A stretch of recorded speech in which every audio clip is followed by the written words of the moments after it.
ताई, आपण जर पाहिलं तर अतिशय दुर्दैवी घटना घडली, बीडच्या एका लेकीनं आत्महत्या केली आहे आणि त्यामध्ये आता काही राजकीय लोकांचा हस्तक्षेप होता आणि त्यांच्या दबावामुळे हे सगळं प्रकरण घडलं असा आरोप केला जातोय. टिप्पणी आता करू शकत नाही, कारण तपासाच्या डिस्टर्ब मला करायचं नाही. मी एसपीशी बोललेली आहे, मी तिची भेट तिच्या घरच्यांची घेतलेली आहे, मी स्वतः मुख्यमंत्र्यांशी बोलणार आहे. तिला न्याय मिळेल अशी भूमिका आणि असा तपास होईल. पण आपण स्वतःच काही स्टोऱ्या तयार करणं बरोबर नाही. मुलीचा विषय आहे, डॉक्टर होती आणि विषय तर तिच्या घरच्यांवर प्रेशर येऊ नये, तुम्ही असे काही स्टेटमेंट करू नये असे माझे जो कोणी त्याला जबाबदारी त्याच्यावर कारवाई होईल. करावी लागली.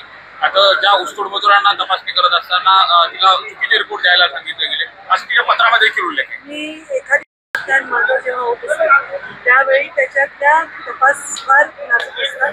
आपण स्वतःहूनच त्याचा मीडिया ट्रायल करू नये अशी माझी विनंती आहे. तिला न्याय मिळणं मला वाटतं आवश्यक आहे. बऱ्याच वेळा असं होतं की प्रेशरमुळे माध्यमांच्या मुळे लोक तपास भरकटतात.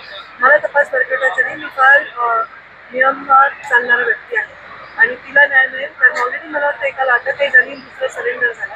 अजून कोण तपासात काय आपण कोणावर आरोप करणं माझं स्वभाव नाही. तपासांनी जो कोणी गुन्हेगार असेल त्याला शिक्षा, त्यांनी कोणी तिला उद्विग्न केलं. बीडच्या बदनामीमुळं आणि त्या पत्रामध्ये उल्लेख स्पष्ट बीडचे म्हणून हिनवलं गेलं, कसे गुन्हे करतात असं देखील सांगितलं गेलं. कुठेतरी बीडच्या बदनामीमुळे ही अशा पद्धतीने झालं असं वाटतं. अत्यंत फेर होईल पोलीस प्रशासन.